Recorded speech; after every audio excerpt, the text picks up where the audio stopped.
So how do you feel after touching that milestone of 1 million followers? In 3 words: evolving, Okay. I would say resilient, and fulfilling. So yes, I did use a lot of tech, I have to say.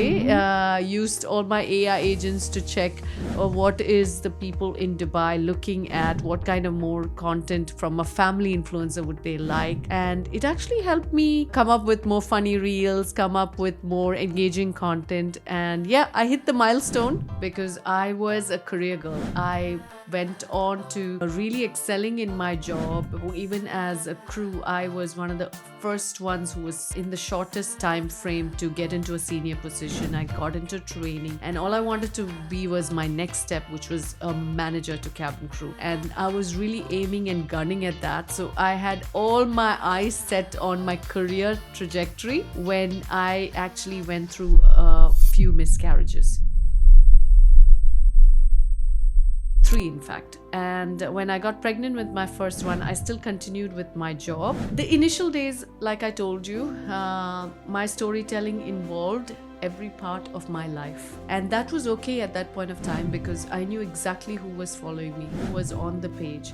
It was my friends and family, and I could open up my life and I would be absolutely okay with it. And as the audience grew, the focus became still to be authentic, but you don't have to be oversharing to be authentic. You can still be real, you can still be personal, you can still have parts of your story put out there, but I'm very much intentional in what I put out there. We should know, we should show what we want to show. Exactly. Most of the time people think that we show everything. Yeah. But it's actually what we exactly want to show. It's Exactly. not more than that. I think social media has kind of corrupted our minds and our worlds, especially the parenting world. You know, if people are going through a hard time, not to give up your passion or something that you built for that long just for a small, or not a small, maybe a big dip in your life. I have been getting the messages day and night about most of the time you're getting the corporate women's or maybe the HR professionals or someone who is building or an entrepreneur. Why not someone who is coming from a different background? So here we are bringing an inspiring person in front of you. She is a mother, she is a wife, she is building something of her own. She knows how to make people laugh, how to actually talk your mind very well. So we have Sneha with us today. Hi Sneha, welcome to Her Talks. Thanks, Priyanka. That was a lovely intro. Thank you so much. I'm honored. Thanks for having me. And congratulations for 1 million. It's a great milestone, I would say. I think it is a huge milestone after 14 years of working hard. Right. But I'm always grateful. Thank you. So before we get into everything, describe your life in Dubai and your life in Dubai, but in 3 words. Oh, in 3 words: evolving, Okay. I would say resilient, and fulfilling. Nice. Okay. Evolving, yes. Yes. Yes. Every day. New Every challenge, new day. things. Yes. Okay. So how do you feel after touching that milestone of 1 million followers? See, I personally, I hadn't given much thought to it. You know, if you just focus a lot on numbers, I think your content will also reflect that because it will all become a number game.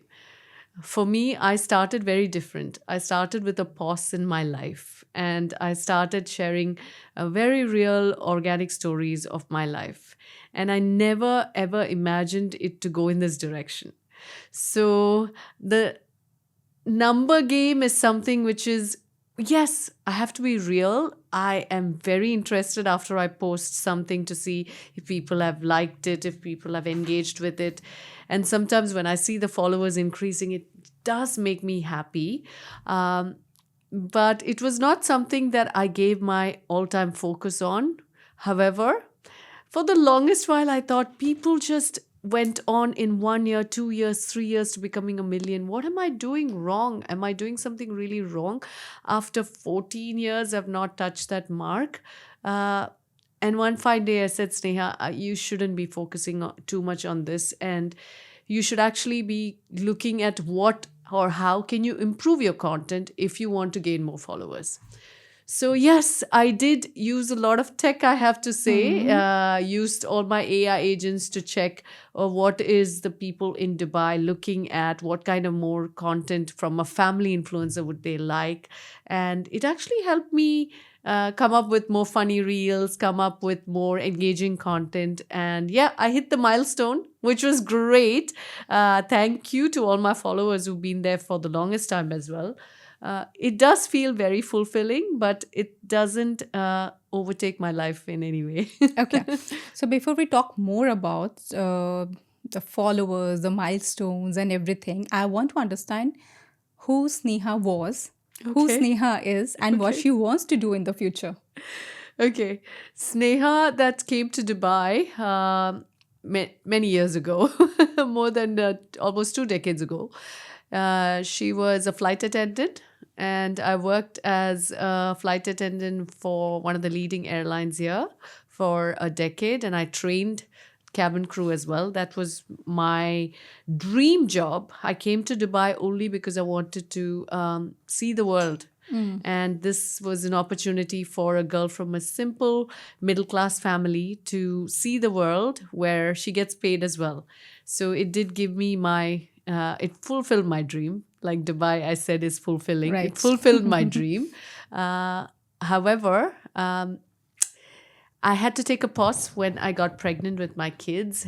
And that is the Sneha that is still here now, which documents every part of my family journey and lives a life that is even more fulfilling than my previous life, because I do get to do a dream job. I do get to spend time with my kids, and I do get to build something on my own. So it's very fulfilling for me here in this stage as well.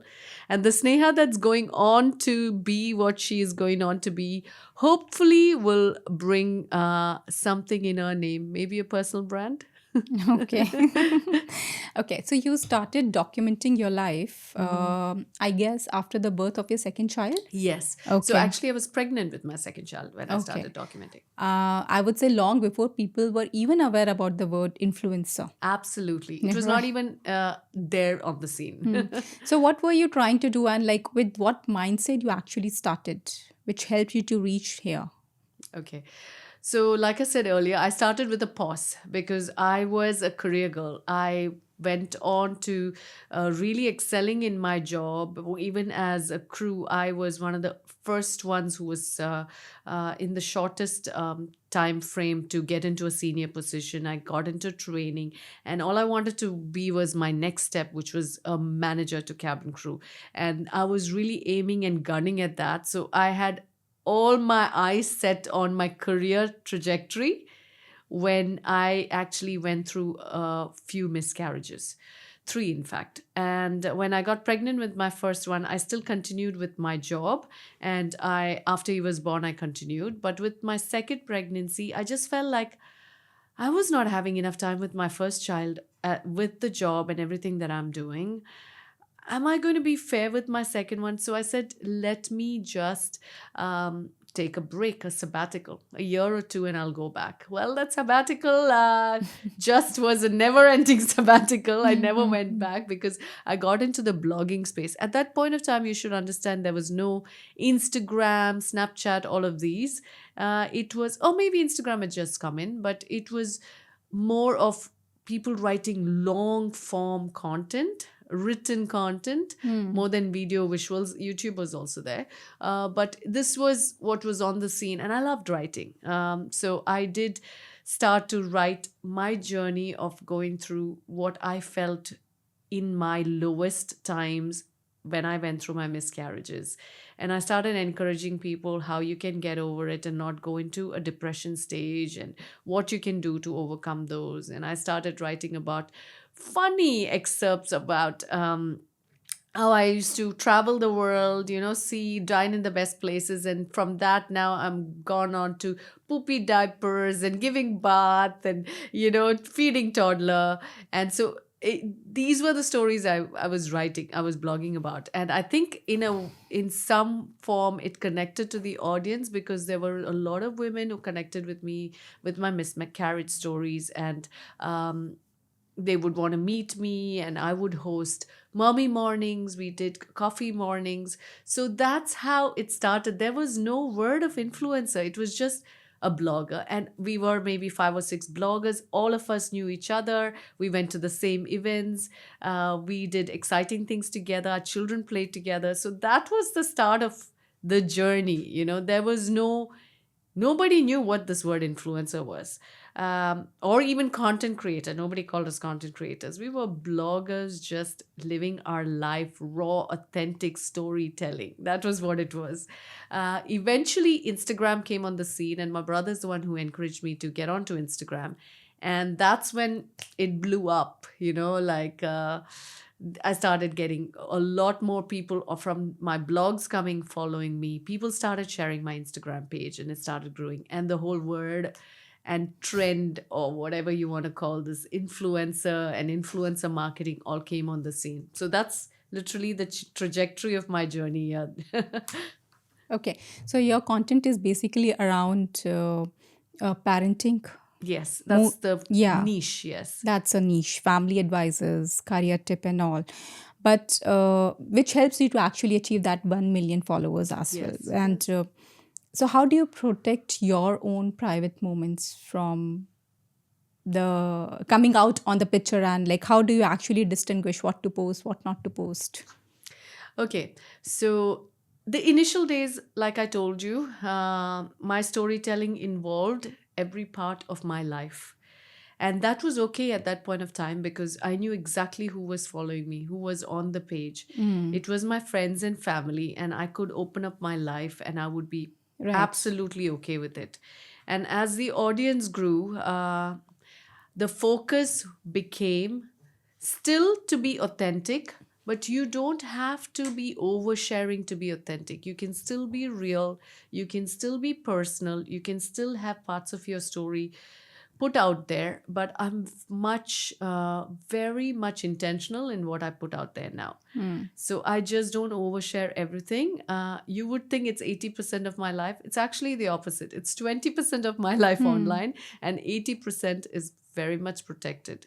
So I know exactly what I want my audience to see and what I don't want my audience to see. So I'm more conscious now, I would say, as the page has grown. mm. No, I agree with this point actually. Like, we should know, like, we should show what we want to show. Exactly. Most of the time, people think that we show everything, Yeah, but it's actually what we exactly want to show. It's not exactly. more than that. Yeah. We wanted to show, that is why you are able to Yeah. see that. We're storytellers. We are Yeah. narrating a story, and we can actually pause and reflect and think what snippets of the story Hmm. needs to be there in this storytelling. And it will still be a beautiful story. Hmm. Okay. So, as you are in the space of parenting, I would say parenting influencer, you have 3 sons, right? Yes, three Three sons. sons. Okay. So, what parenting advice you keep on seeing on Instagram, but you really think it's, Okay. yeah. I see a lot of reels about give your children the best life, core memories that they would live with and they would take with them. And a lot of the times, these reels show like the amazing toys and the amazing life that, parents give them. And I always wonder, what about the less fortunate people who can't Hmm. afford that life and who are watching it and thinking they are not They're giving the not best able. life to their children? So, the best life is not presence, Hmm. it is actually your presence in Hmm. their life. So, I would say that would be always one big parenting tip from me, because I think social media has kind of corrupted our minds and our worlds, especially the parenting world, to making us feel very guilty. Hmm. Uh, and I think you don't have to give everything expensive, or you don't have to give the latest and the best gadgets to your children for them to have the best life. Yeah. you can just spend time with them, and those simple memories that you build, that can be the core memories. I don't think so. I mean, like kids, they initially know that something expensive like this is Yeah. there. What they need is your presence Yeah, in their much more. life. Yeah. Yeah. I've seen people with no kids. Hmm. Nowadays, they are also giving the parenting advices online. I mean, like, or maybe with one child, they are giving the advices how to deal with two kids and all, which really feels, I mean, like, I don't know Yeah. what we are seeing. And nowadays, there is a lot to scroll. Mm. There is content everywhere. Everyone's doom scrolling. Yeah. Yeah. So it's hard to process such information as well. True. Mm. Okay. So you have been featured in Khalij Times, Gulf News, and the National as well. Traditional media legitimizing the digital creators. So do you think that validation still matters, or has the creator economy outgrown me needing it? There is this kind of war between traditional media and the whole influencer marketing. It's an unspoken like battle, I feel, which shouldn't be there. I think the two can merge and we can collaborate so beautifully. We don't have to be at loggerheads where the journalists feel like, oh, threatened by the influencers, or the influencers be like, they are more legitimate. I absolutely 100% believe in traditional media, the print, the magazine, the journalism, television, all of those is very, very important. And I also feel, yes, it is great to be featured in there because these are people who've done their research. They're just not just going on and talking or ranting something. They've done their research, they've picked the right people to feature, they have studied journalism for years, so they've put in some work to do what they are doing. They also have the experience and credentials. So if somebody like that picks me to be featured, I think yes, that is quite Hmm. feather on my hat, and I'm very, very, very fortunate to have been featured by all the newspapers in the region, television channels as well. So yeah, I see them as peers. I see them as people that have really got credentials and experience, and if they pick me, it's honor. I'm honored actually. Okay. And it's a great experience for me as well to get featured along with you. Yes, Yes. that was wonderful. Yes, to you Congratulations. too as well. Yes. Okay, so this question is for the influencers, those who just started, but their Okay. content is really good. Okay. What are the steps a person should follow to actually achieve a good number of followers, Mm-hmm. some authentic content, Mm-hmm. and the great engagement? First of all, as a content creator, if you're just starting the journey, you absolutely 100% should be loving what you're talking about. You can't be talking about a subject you have no idea of, Right. or you have never experienced, Hmm. or you don't love, but because it's the trending thing to do, you want to do it. Hmm. No, it's an absolute fail because your audience will see through it. People are very smart, True. they see through you. Hmm. So, firstly, you've got to find yourself your niche. Especially when you start, you can't just post about every random thing in the world. Once you get to a certain standing, if you post a lot of different things, it's okay because you've built your audience. But when Hmm. you start, you need to know, okay, are you very, very interested in cooking? Is that your passion? Then that would be something. Are you really interested in fashion, or is it art, or is it the dining scene in the region, or is it maybe parenting, family, whatever? What is your passion in life? Hmm. Just follow that. And the other thing is, you don't have to wait to get all the right cameras, all the right lighting, all the right light gear. This is what everybody talks about. Oh, this is the setting that you need to post on Reels to get this many views. You know what? My biggest 27 million views I achieved on Reel, which was, it's my highest, and that was shot on a grainy old iPhone. It was in a vacation in our holiday home. Like Prem and I, we were just hanging around the pool and we were just casually filming it. And I put it up with a nice uh, like caption on it and a nice trending audio. That was it. There was no fancy gear. So don't be lied to by anybody saying you need the fancy gear. So first, just need to find your niche. Secondly, you just need to start. Don't procrastinate, just start. Just put out content. And initially, when you start, you gotta do it consistently. You can't just post one reel and then wait for 10 days to post the second reel. No, you gotta do it daily. You gotta be consistent at it till you get the audience seeing it and saying, oh, wow, okay. And they're expecting something tomorrow, right? So be consistent with it. And thirdly, be very natural and authentic and tell your story just like it is your story, not emulate somebody else's story Hmm. because they are trending. You just got to tell your own story, and it'll go places. You can also, like, there's a lot of AI tools and tech that is available now to kind of gauge your insights, try to figure out what can you better. Instagram itself has a great AI tool that I use, Manu, MANU. So you can type out questions saying, how can I grow my audience in the region? How do I have more relevant content for this particular niche that I'm focusing on? And use all of those info and bring your content to a stage where it's going to get eyeballs. So you don't really have to struggle or do this many courses or invest so much to become all of that. Hmm. None of these creators who are huge started with any fancy things. We've Okay. all started with our own story. Okay. And how do you approach the brands for the partnership when you know that you have so many followers, they are deeply connected with you and they are following you day and night? Okay. So when I started off, it was a completely different story, right? I started off as a blogger. Went on to Instagram. I had the early adopters advantage of getting onto Instagram. So brands started noticing me. I started getting massive partnerships right from the beginning, from Philips to Marks and Spencer to Nestle to Adidas. So many different international brands. None of them was approached by me. They all came to me, right? But I think in this generation where content creators are in every nook and corner, Absolutely.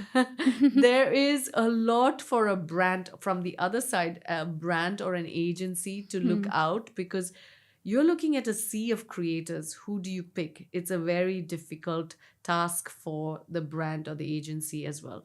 So I think for people who are starting out now, I would give a different advice. When I started off, it was completely different. For people who are starting out now, I would say be shameless. Get your CVs, your portfolio, have your media kit, everything ready, and do your research. Look at the top agencies, send it out saying, this is my followers, this is my niche, this is what I'd love to work with. I am ready to start with a barter with your products, and then we can look at paid partnership. Do everything that will grab their attention, because they might not be seeing you, but once that goes to them, they're going to see you, and they might actually be like, okay, this is a creator that's quite interesting, let's work.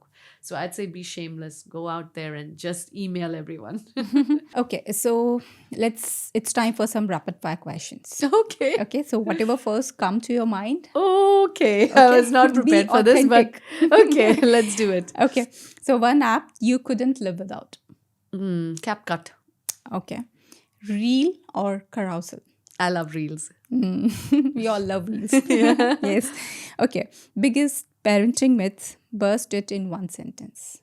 Oh, I already spoke about giving your children the best of everything in life. Presence. Yeah, presence is more important than presence. Mm. Okay, the one brand collab you would drop everything for. This is a huge one. Let them know you are waiting. Maybe, maybe this would be an international one. I would love to work for Cannes or one of those film festival as the UAE influencer representing the region. One of those big Wonderful. ones. Yes, nice. Okay. Okay, one thing your kids do better than you. Oh, they are so good with tech. Hmm. They are always advising me about how to edit, what is trending. Oh, this is the Gen Z lingo you need to be using. So they're so advanced with tech and Gen Z lingos. Okay. And the biggest distraction when you are trying to create content. Virality. Not to focus on virality, because a lot of people go viral and you're thinking, is this content going to get viral? Never think about virality when you're doing the content. Just do it. If it gets viral, it gets viral. Okay. Let's jump back to our questions again. Okay. So there is a particular kind of visibility that comes from or being a South Asian woman, Mhm. building a public appearance, public life in the Gulf. So what's the unspoken pressure that nobody really talks about? As a South Asian woman, there is a sense of acting a certain way, our culture, portraying our culture a certain way, all of that, right? I think I'm very true to my South Asian roots, where I'm very authentic in my dressings. You will see me in saris, you will see me in salwars, you will also see me in my Western clothes and my fitness gear. I think as creators, we are also here to make sure that our roots are maintained. At the same time, we also have to break out of some cultural norms where they say women have to be a certain way, or, if you are a mother of these big kids, you can't be doing these things, TikTok and Hmm. Instagram. I think I've broken out of all of those things. This is a very South Asian mentality where i've had Right. i've had people say, are you doing these things? You're a mother of these big kids. I'm like, so what? What stops me from doing it? Hmm. Because I'm South Asian? I No, can feel that you. should Yeah. my culture shouldn't be, holding me back. It should give me wings to fly. Yeah. Absolutely. Okay. So, what does it mean to you to have built something of your own while raising a family, raising kids, I would say? And what does that model for your children? I think children need role models, and more than what you speak, and when you want them to listen, they might not be listening to what you speak, but they always watch how you are, and they kind of emulate you. Whether you think you are loved or you're their hero or not, children are always watching you, and they are sometimes emulating what you're doing. So if I, as a woman, am going to wake up and seize my day, get to work. I am, making sure that I hit the gym, my fitness, my steps, all of these counts. I raise boys, but I'm sure they would be like very open to their wives, getting fit, making sure that they're, eating healthy and they are looking beautiful and they get to work and they get to have a balanced life. I think it's kind of a role model that, or a life that we are pitching to them, which they will take it forward in their future, right? So yeah, I look at it in a way that I also don't believe that I've completely built this myself. My family was very responsible with this journey of growth. So they're all involved. But they have seen how hard I worked. They have seen the sacrifices I've made. They have seen how difficult the journey has been. So I think I have taught them what resilience is. I have taught them what hard work means, what perseverance. 14 years, I could have given up along the way sometime, but I kind of persevered even when it was not a million, it was just a few thousands, and we were not getting paid for it, but I just still showed up doing what I loved. And I think these are something that the children and everybody else, the future generation, might be taking out of my story. Okay. I want to know, Sneha, what was the toughest part in this entire journey of 14 years of you being the influencer, blogger? Hmm. Or was there any moment when you thought, I mean, let's, Wrap it up. yes, quit?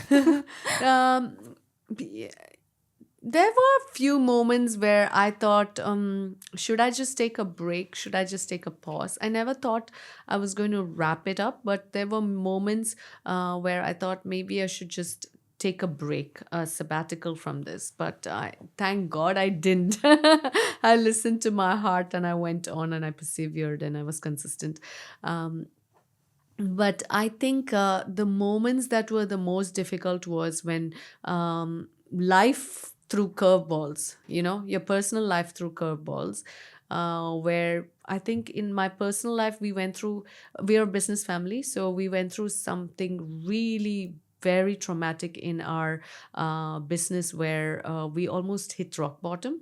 So at that point of time, my husband was trying to rebuild the business, and I was like, should I be completely like focusing on the kids and giving up this and maybe, go for a traditional 9 to 5 job because that might bring in a lot more money for us to sustain?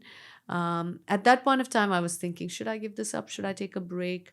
But you know what? No, I persevered. And actually, that is the time I actually did much more than I would have done in any other seasons. I actually consistently churned out content where brands kind of noticed the quality and the consistency, and they liked my story. So actually, I got some of my biggest partnerships in that season.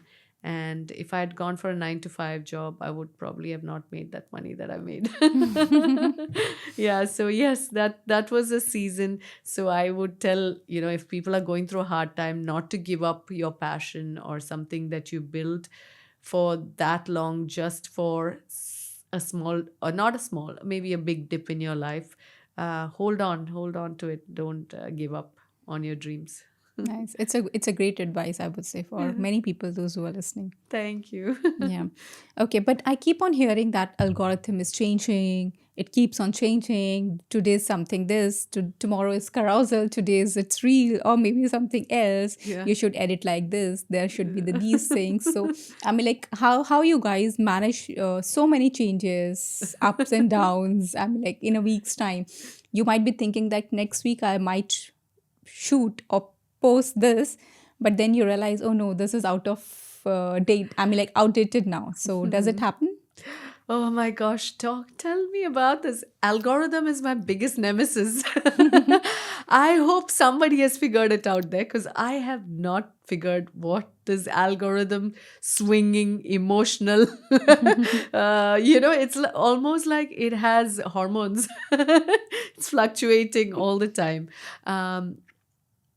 I have actually stopped thinking about or focusing too much on the algorithm. And I honestly have told myself that I am going to create the content that I feel works for my audience, and I'll be true to them, and I will just do it in my style. I, at my age, don't want to do the most trending TikTok dance Yeah. because the algorithm supports that. My audience will see through it and they'll be like, what are you doing, Sneha? Or the most cringiest things. Hmm. I told myself, you know what, that's okay. If the algorithm doesn't support this, yeah, it can wait till it supports my Hmm. journey. Yeah, Yeah. absolutely. So Absolutely. I told myself I've got to be true to myself and just be true to my audience. They know my life, they know who I am, they can see through me. I'm just going to be true to that, yes, there are times you adapt to certain things. I'm a big talker. I love talking. So talking head videos was my thing, and algorithm supported it. And then in between, it was not talking heads. Everybody wanted the ASMR videos, like all of that, right? So I was like, okay, let me do some ASMR. So I incorporated something here and there. And then because I'm a storyteller and I love stories to be told in its full form. Uh, Long form videos is something that I enjoy, but then algorithms started supporting short form videos. Hmm. How much of a capsule can you make it? In 7 seconds, you have to tell a story. How do you do that?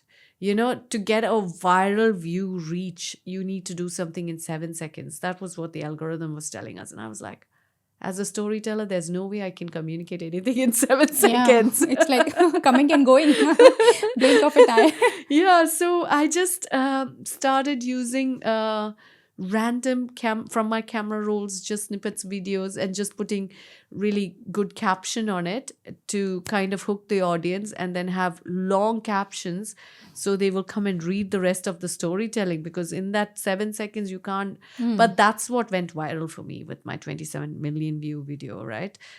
It was 7 seconds, and it just, or 2 seconds I think, and it just went boom.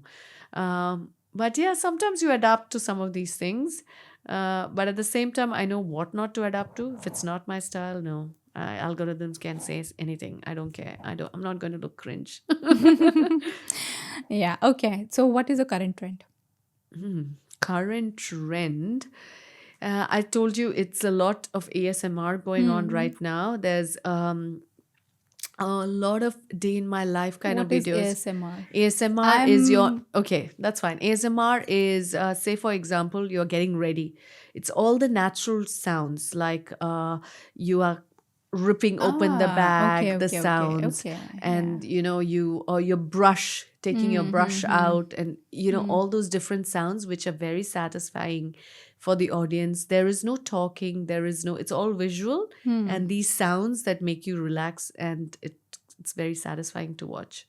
So I had a cleaning, like a cleaning brand that came to me and said, "Oh, can you do the ASMR for this? You're cleaning the whole house." And so I had to come up with it, because that was the most trending thing, right? And I'm like, yeah, sure, why not? We can do that. I'm a talking person. I'd love to talk, but that's okay if that's what's going to work. It's not going to Right. look cringe. I'm okay to do it. So yes, we've adapted to some of the, so that is what's trending now. There's also daily vlogs that's very trending. People want to see your life, what you do in a day. So that kind of like incorporated with get ready with me, how you get ready, how you do your whole life, how you balance your whole life. So that's very trending as well. They don't want heavily edited, heavily glossy content. Like few years ago, that was what was very trending. Right now, heavily edited, adsy content is not trending at all. So They yeah, want to see something authentic very and real. authentic. Yeah, yeah. Okay. So, you started this to document your family's life. Okay. So, looking back across 14 years, and what's the one post or the moment you are most glad you captured? I used to actually, I started off as a blogger, and then I used to do these coffee mornings and moms' play dates. A lot of moms on Facebook. I had 2,000 mothers, and my community was huge. South Asian community, actually, they were, and I've done many parenting conferences just for mothers alone, and even because it was so popular, they wanted for fathers and mothers together. So I've done those. I'm so glad I documented those journeys, because at that point, I don't think it was on Instagram. It was on when I was blogging, these things I was doing. And even when I moved to Instagram, it was early phases of Instagram. But I did get some really nice visuals and some nice storytelling aspects of that journey. And looking back, I feel like, you know, it's it's not about you at the end of the day. This whole thing that we do is much more than you becoming famous, or you getting the likes, or you getting the views. It's much more about building a community. For me, this is my community of mothers, of parents. They have been with me in this journey for 14 years. All of them still follow me, and I have those early years documented, where we've had fun with those Yeah. parenting conferences, those coffee mornings. And I look back and I think, it's much more than me or a page or my family.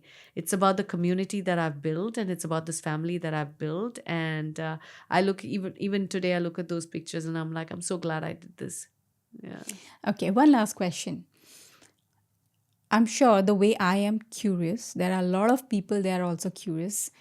We have seen influencers, bloggers, they post about their daily routines or maybe the life, Yeah. the one you just mentioned. So how do they do it? They always keep the camera on. So I mean, like whenever I watch that, I this is the first question which come to my mind. How do they do it? Like how do they do it? The camera is never running while you're sleeping and you just wake up pretty. Yeah. That is false. Okay. That's a myth. No, we document our story, but we do have to set up everything in different angles. And it's a very well prepared layout. So I actually chart my day where I'm like, okay, these parts of my day I'm going to film. Obviously, I'm not going to have my camera rolling while I'm getting out of bed. I've got out of bed, but I still want to keep it authentic. Like, I don't want to wake out of bed with mascara and lipstick Right. and all of that. So I would go bring my camera tripod, set it up, and I would have my phone on it. And I would just get off the sheets, jump up, and that would be one scene. And it's all a different play of angles. If you see, it's not just one place, one location. It What makes it interesting is all the different angles, right?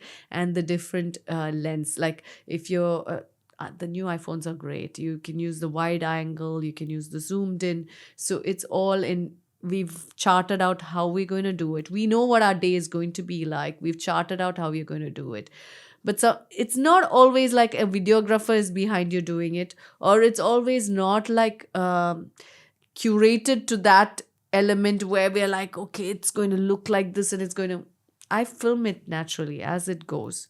I'm going to the gym, I'm walking out, I'm talking, I'm just, filming. It's not like there's 100 million people, or I don't know how many thousand people around in Dubai Mall where I go to my gym. But it's a very spontaneous thing as well. Hmm. You just take out the camera and I'm like, oh, I need a shot of me getting out of the gym. I need a shot. So it's just a spontaneous thing. But it's not like you have a camera set in one place. No. We kind of chart and map what we are doing in our head or in paper. And we kind of go through the day with a tripod, or just a uh, phone would do, iPhone would do, and just take it out and start filming. Nice. Okay. That's a great advice, I would say. And I'm not only this one, I would say, I mean, like the entire the conversation which happened, like you mentioned a lot of things which any new influencer can actually grab and understand and learn Oh, and thanks. work in that particular way. But thank you so much for coming Thank you and for having me. sharing and sharing your life, sharing your personal stories and the journey behind 1 million followers. Oh, yeah. It's not been easy, but I'm very, very thankful to everyone. Thank you, Priyanka. It was lovely to be here, actually.